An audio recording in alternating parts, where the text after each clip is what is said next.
जमीन पर कब्जा करने वाले अब सावधान हो जाएं, कि इसलिए कि अब जो है ना, अब आपका होश ठिकाना लग जाएगा, यानी अब आप बच नहीं सकते हैं। अगर आप किसी के जमीन पर जाकर, ये जमीन का टुकड़ा है और उस जमीन पर जबरन अगर कब्जा कर लिए, तो अब एक ऐसा कानून आ गया है कि कब्जा आपको वापस करना पड़ेगा। आपकी जमीन है, आपकी जमीन नहीं है, उससे मतलब नहीं है। अगर किसी का कब्जा लंबे समय से है, बहुत दिनों से है, और आप जबरन जाकर उस जमीन पर कब्जा कर लिए, या हो सकता है कि किसी का भी जमीन है, उस पर जाकर जो है आप 5 दिन पहले हो, 2 दिन पहले हो, या 1 माह पहले हो, या 6 माह पहले हो, आपने क्या किया, जबरन उस पर कब्जा करके एक झोपड़ी बना दिया, तो अब आप बच नहीं सकते हैं। अब जो कानून आ गया है ना, यानी अगर आपकी भी जमीन को कोई जबरन अगर कब्जा करने का प्रयास करे, कब्जा कर ले, तो वैसे सिचुएशन में अब एक बस उपाय आपको करना है, और जैसे ही आप वो उपाय करेंगे ना, कब्जा करने वाले व्यक्ति का होश ठिकाना लग जाएगा। अब देखें, जमीन का जो असली मालिक होता है, यानी जमीन जिसको बोलते हैं जमीन का ओनरशिप इसके पास है, जमीन का टाइटल इसके पास है, जो असली मालिक है उसके पास जमीन का टाइटल है। और टाइटल साबित करने के लिए कुछ जरूरी दस्तावेज जो है वो एक तरह से दिखाने होते हैं, जैसे जमीन का केवाला हो गया। टाइटल साबित करने के लिए जमीन अगर खतियानी है, खतियानी जमीन है तो खतियान हो गया, जमीन का जो है लगान रसीद हो गया। ये तमाम ऐसे दस्तावेज हैं जिसको दिखाने के बाद ये साबित होता है कि देखें आप जमीन के मालिक हैं। लेकिन अब यहाँ पर देखें, बात करेंगे सबसे पहले कि स्पेसिफिक रिलीफ एक्ट का धारा 6 क्या कहता है, आपको क्या करना है, यानी ये कानून का प्रयोग आप कैसे करेंगे। धारा 6 जो है ना, वो क्या कहता है, तो देखें धारा 6 जो है स्पेसिफिक रिलीफ एक्ट का, ये कहता है कि अगर आपका जो जमीन है, अगर कोई भी कब्जा कर लिया आप, तो आप एक काम कर सकते हैं। आपकी अगर मान लेते हैं कि आपने आया और वो जबरन जो है बलपूर्वक कब्जा कर लिया, और वो भी गैर कानूनी तरीके से। कानूनी तरीके से कोई कब्जा करेगा तब तो उसका कानूनी अधिकार ही हो गया, लेकिन गैर कानूनी तरीके से आया और जमीन पर जबरन अपना जो है वर्चस्व दिखाकर कब्जा कर लिया। अब लेकिन जो है, अब ये डिपेंड नहीं करता है कि वो जमीन का मालिक है या नहीं है। ये कानून है कि अब देखें, ठीक है, उसके पास कोई ऐसा कागजात है, पुराना कागजात है, पुराना कागजात है तो पहले उस कागजात के आधार पर वो कोर्ट में दावा करे। पुराना कागजात है तो उसका पहले सुधार करवाए। बिना सुधार करवाए आप जो है, अगर सुधार करवा कर आएंगे तो कानूनी तरीके से आएंगे, लेकिन आप जो है, ठीक है, आपके पास पुराना जमीन का डॉक्यूमेंट है, लेकिन आज आप वर्तमान स्थिति में कागजात से कमजोर हैं, तो आप गैर कानूनी तरीके से ही कब्जा करेंगे, इसलिए कि वर्तमान सिचुएशन को देखा जाएगा।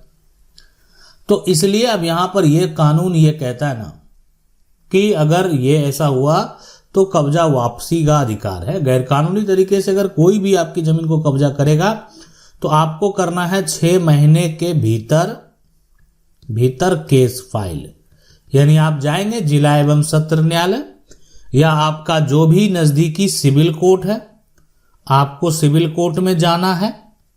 वहां पर जो एक सिविल लॉयर है उनसे संपर्क करना है और उनको बताना है कि हमारी जमीन है और वर्तमान में ये मेरे नाम से है, और ये हम जो है मेरी जमीन को कब्जा कर लिया है। किस आधार पर कब्जा किया, मुझे उससे कोई लेना देना नहीं है, लेकिन अभी वर्तमान में हमारे पास जो है जमीन का, ये देख सकते हैं, रसीद है, जो आज से नहीं लगभग 20 साल से ये जमीन का रसीद को हम कटा रहे हैं। हमारे पास जमीन वर्तमान में कब्जे में था, अब ये व्यक्ति जो है जबरन आकर मेरी जमीन पर कब्जा कर लिया। अब इसमें जो है ना, ये जो प्रक्रिया होता है, इसमें मालिकाना हक साबित ही नहीं होता। ये केस जो आप फाइल करेंगे ना, यानी ये टाइटल का मुद्दा नहीं है। टाइटल का यहां पर टाइटल का कोई महत्व नहीं है। अब उसके पास टाइटल है नहीं है, ये अलग आप प्रक्रिया में जाएंगे, लेकिन ये सिर्फ है कि पोजीशन को लेकर। इस कानून को एक एग्जाम्पल से अगर आप ऐसे समझें तो मान लेते हैं कि कोई प्रदीप है।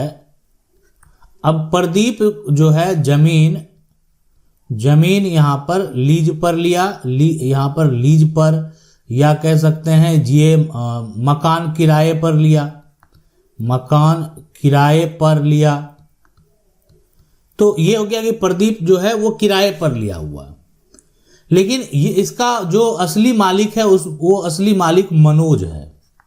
मनोज क्या है? असली मालिक, असली मालिक। तो अब तो ये प्रॉपर्टी मनोज का है। अब प्रदीप जो आया है समझ सकते हैं वो एक किराएदार है। लेकिन एक तरह से क्या हुआ कि वो प्रदीप ने जो है जमीन दूसरे को दे दिया बिना पूछे, है ना, वो किसी दूसरे को जमीन दे दिया, मतलब मेरा जमीन दूसरे को रेंट पे दे दिया या किराए पर दे दिया या बटेदारी दे दिया, जैसे भी दिया। मकान जो लिया प्रदीप, वो मकान जो है दूसरे को जो है किराए पर दे दिया, या मकान जो है मकान में ताला मार कर चला गया। ठीक है, तो ये जो है अब ऐसा सिचुएशन अगर उत्पन्न हो गया कि अब जो मनोज है ना वो अपनी प्रॉपर्टी पर नहीं जा सकता, वो तो दूसरे के हाथों में है।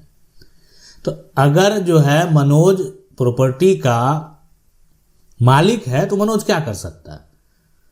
लेकिन प्रदीप जो है वो भली प्रॉपर्टी का मालिक नहीं है, प्रदीप जो है वो जमीन का मालिक नहीं है, प्रदीप मकान का मालिक नहीं है।